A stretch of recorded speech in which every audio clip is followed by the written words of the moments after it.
Iki wes di luar kemampuan kita, Mas. Dari awal. Kowe tahu saweti bukan dadi. Ojo ganggu sing duwe omah iki. Tak keluar ndasmu.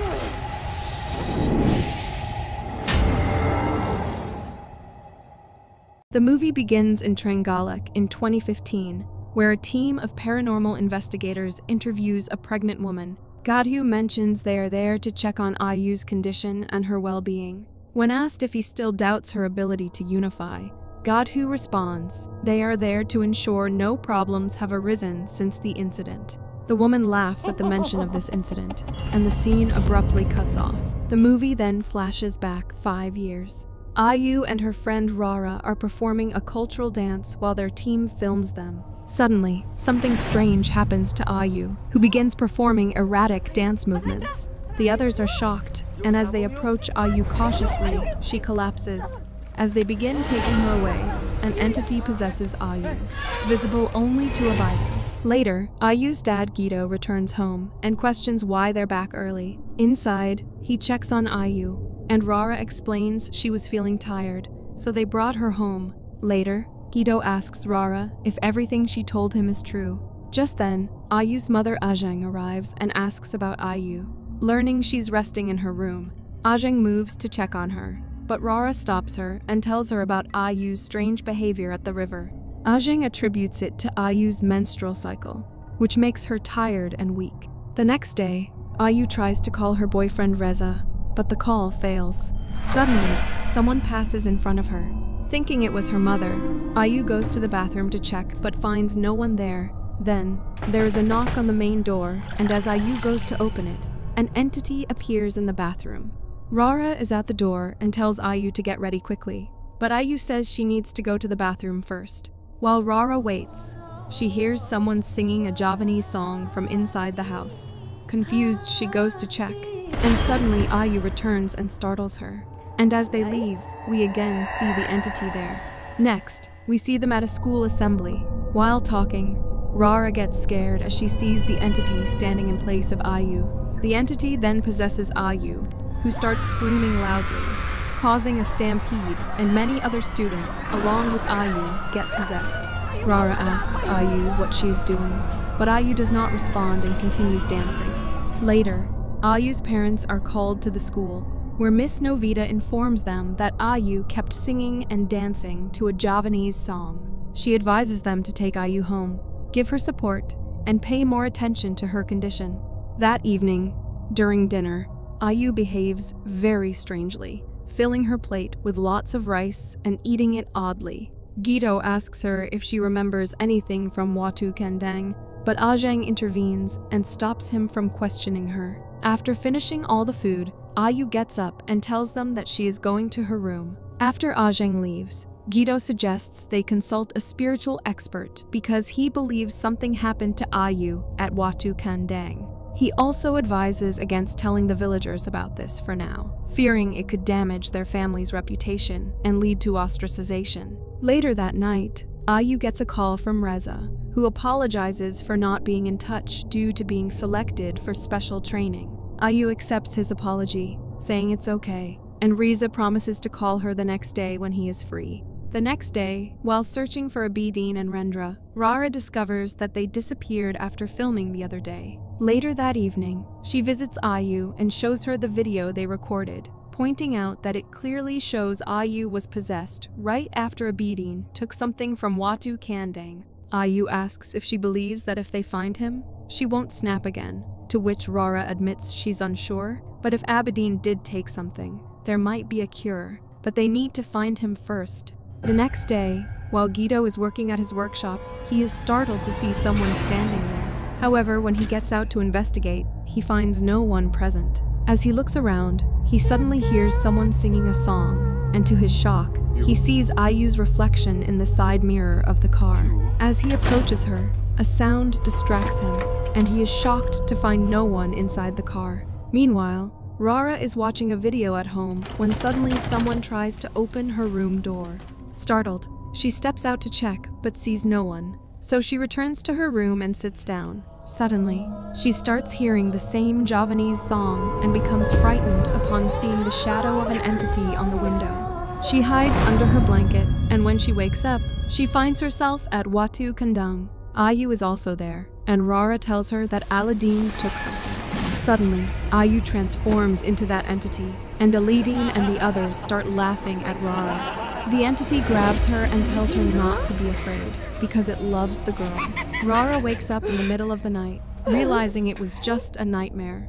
Terrified, she calls Ayu, but Ayu doesn't pick up. The scene reveals the entity sitting next to the sleeping Ayu, singing the song to her. The next morning, Ayu's parents take her to a village cleansing ceremony. As the ceremony begins, Ayu becomes possessed in front of the villagers and starts singing a Javanese song, shocking everyone. Ajeng and Guido try to bring her to her senses, but she gets up and begins moving forward. The village elder, Mr. Dai, asks them to let her walk and instructs them to play the gamelan. Ayu sits down and faints, and when she regains consciousness, she is completely possessed. Seeing her in this state, the villagers become terrified and flee from the scene. Ayu picks up a flower from a plate, eats it, and starts laughing. And when Guido tries to bring her back to her senses, she faints again. Now, because Ajeng and Guido didn't want the villagers to talk too much about it, they take Ayu out of the village to many spiritual experts to rid her of the entity. However, the entity was so strong that no one could free her from it. With no other options left, Guido and Rara take Ayu to Mr. Dai, where the entity possesses Ayu and finally reveals its true form, causing both Mr. D and Ayu to immediately fall unconscious. Guido and Rara rush to tend to them, and when Mr. D regains consciousness, he informs them that the entity is Madame Sarinten, the guardian of Watu Kandang. Rara tells him about a dream she had a few days ago and asks if it could be tied to their friend, who took something from Watu Kandang. Mr. D asks if she can find her friend. As they prepare to leave, Rara tells Guido about a group that travels all over Java making videos about the supernatural. He expresses concern about Ayu becoming a spectacle, but Rara explains that with their help, they might be able to find Abidin and Rendra. Later, Reza visits Ayu and says she sounded upset when they talked on the phone. She assures him that she is okay, but he notices she seems different and not her usual self. She insists she's fine and asks if they have to argue the one time they meet, to which he says he just wants to make sure she's all right. Ayu begins laughing, and when he asks why she's laughing, Sarinten speaks through her, saying Ayu is not lying. Frustrated, Reza tells her to stop joking around. Rara asks where Ayu is, and they are shocked to find she's not there.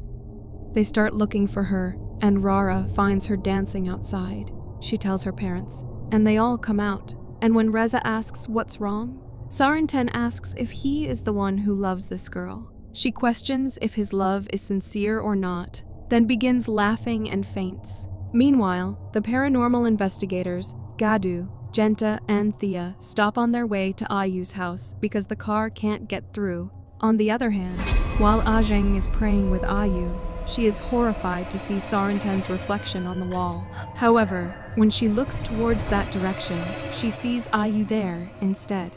Meanwhile, choppy singing starts on the investigator's car, and the headlights turn on, and then it switches off on its own, which startles them all. Meanwhile, Ayu encounters Sarinten for the first time, who explains that she only wants to protect her. Sarinten begins to exert control over Ayu, expressing a belief that they are destined to be together. She makes Ayu eat a flower, but Ayu spits it out. Rara hears Ayu wailing outside and alerts everyone, and they come out and try to calm Ayu down.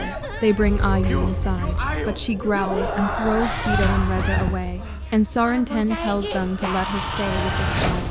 She tells Guido that this child has accepted her, and tells Ajeng that her love and her love are the same thing. She reassures Rara that she doesn't need to be afraid, and encourages Reza to accept her. The lights turn on, revealing that Ayu is no longer there, and only then does Rara hear faint, slow, thumping sounds. The thumping grows louder, leading Rara to discover Ayu sitting atop a mirror. The next day, Gadu and his team arrive at Ayu's house. Gadu tells Guido that they are ready to help and hopes their audience can assist in finding Abidin and aiding Ayu's recovery. Ayu, still possessed by Sarinten, comes out, and when Reza tries to introduce her to Watu and his team, she gives him a piercing look. She then sits down, and Watu also takes a seat in front of her. Sarinten starts singing the song, and after she finishes, Watu compliments her voice and introduces himself. Sarinten then introduces herself as being from Watu Kandang and asks about the girl in Watu's team. He tells her it's Thea, her friend, and Sarinten suggests keeping a close eye on her, hinting that she may be trouble. She then tells him that she is leaving for now, and then Ayu collapses. Guido arranges for Watu and his team to stay in an old house in the village, whose owner is no longer there. Later, Ajeng rushes out and informs Guido that Ayu is missing. They all search inside the house for her, and Rara tells them that she's going to pick up Watu and Genta. She immediately reaches Watu and his team and informs them that Ayu is missing, and they set out to find her right away. Thea stops to tie her shoelaces, but when she looks up, she realizes Rara and the others have gone way ahead. The rest of the team also notices Thea is missing and starts searching for her, but after a while, they smell jasmine and stop. They then hear Thea's voice and head in that direction, but Thea encounters possessed Ayu and gets terrified seeing her. Watu and the others reach her, but by that time, Ayu has disappeared. Only then do they hear instruments playing and Ayu singing nearby. They approach her, trying to bring her to her senses, but Ayu collapses and begins growling. She then regains consciousness, and the others try to calm her down. Watu asks her and Rara what's over there, to which Rara replies, Watu Kandang, the place where Ayu got possessed. The next morning, they visit Watu Kandang, where they find Mr. Dai. Rara introduces him to Watu and Genta, explaining that they are here to help Ayu. Mr. D tells them that Watu Kandang is sacred to their village, so they should keep their hearts and minds pure. On their way back, Watu asks Rara to take them to Mr. D's house, but Thea asks them to go ahead, as she needs to go back and grab the wide lens. Meanwhile, Ayu starts dancing again, and when her mother tries to stop her, Ayu pushes her away. Guido and Reza attempt to intervene, but Ayu attacks them as well before running out of the house. On the other hand, Thea reaches the house and the door opens automatically, and suddenly, the lights go off, plunging the house into darkness. Mr. D tells others that Watu Lintang is no ordinary stone. It is regarded as an ancestral relic in the spiritual realm. Watu asks, but how can they know for sure it's Watu Lintang? To which Mr. D says they must keep a clean heart and mind. Meanwhile, Thea encounters possessed Ayu in the house and is terrified by what she sees. Sarinten tells her that she had warned her, and after the boy, now she is the one causing trouble. She asks her why she took the Watu Lintang and warns that it's now her turn. She ominously says that someone will come to pick her up. Just then, Watu and the others arrive and find Thea sobbing in a corner. They try to calm her down and ask what happened, but she is too scared to say anything. Watu checks the camera and discovers that everything that happened with Thea has been recorded. Just then, Rara notices Ayu nearby and approaches her, but as she gets closer, Ayu suddenly collapses. Watu tells Thea that he is taking Ayu to her house, and Genta will stay with her there. However, Thea insists that she is fine and encourages them both to go and take care of Ayu. They bring Ayu to her house, but she becomes possessed again and mentions Thea's name. Meanwhile, Thea encounters possessed Ayu at Watu Kandang, who tells her that Watu Kandang is her place, where she was banished because the entire village hated her. However, Watu Kandang has become a source of strength for her, as its waters flow into the southern sea, granting her supernatural powers for vengeance. She tells her that soon this place will become her world, as she has opened a spirit realm. At that moment, multiple creatures growl around them, and Sarinten informs Thea that they are here to take her away. Thea tries to escape, and suddenly wakes up in her room, but finds Watu Lintang in her hand. Watu and Genta return home and find that Thea is okay. She reveals her dream about Sarinten, where Sarinten mentioned that a portal to the spirit realm had been opened. As she recounts this, a creature is seen lurking outside the house, and suddenly, Thea starts to feel unwell and runs to the bathroom. Meanwhile, Genta confronts Watu, asking what he is hiding from him. and during their conversation, the creature appears and attacks Thea. Watu and Genta rush in and find Thea unconscious. They bring her inside and lay her on the bed, and Watu suggests that something is wrong, noting that Ayu called out to Thea in her sleep. We see Thea's reflection in the mirror, and when Genta suggests they should return home, Watu insists they promised to help Ayu. Genta says this is beyond what they can handle, and insists he is going home, taking Thea with him.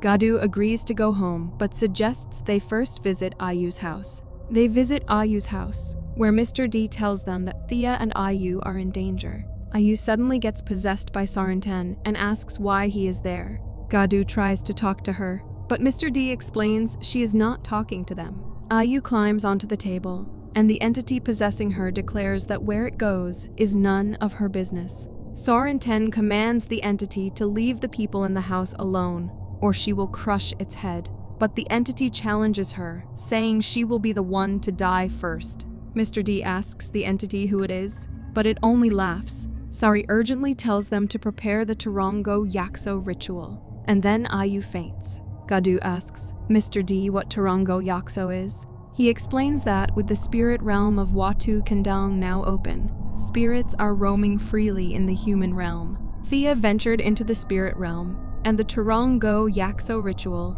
is the only way to gather the escaped spirits and send them back to their realm. That night, they perform the Turongo Yakso ritual. Sarai possesses Ayu to help them and begins singing through her. After some time, Thea also regains consciousness and in a possessed state, starts dancing with the performers. After a while, Ayu finds herself in Watu Kandang's realm, where she hears the creatures growling and Thea's screams. Eventually, she finds Thea, but is shocked to see that she is possessed by the creature. Thea sees Ayu, but when she tries to approach her, the creature knocks her down and drags her away. Meanwhile, Ayu, Thea, and the other performers fall unconscious, and after a while, Ayu regains consciousness. Mr. D suggests they follow the path of the water and meditate along its course. They all dive into the water, but when they come out, Ayu is not with them. Ayu has gone to help Thea, and while she is trying to free her, the creature arrives. Meanwhile, Mr. D tells Ayu's parents that she has been gone for too long, and he fears he must unify her with Sarinten. However, he needs them to accept this decision. Guido says that the most important thing for him now is to bring Ayu back, and Zheng agrees, saying she will accept anything. Reza also says he will still see her in the same way. Mr. D then performs the ritual, and meanwhile, the creature attacks Thea. Ayu sees Sarinten there and asks for her help to save her friend. Sarinten begins to sing a song, and soon Ayu joins her in singing. After a while, Ayu hears Thea calling her, and Sarinten disappears from the scene. After a while, Ayu returns to her realm, and soon after, Thea also wakes up screaming.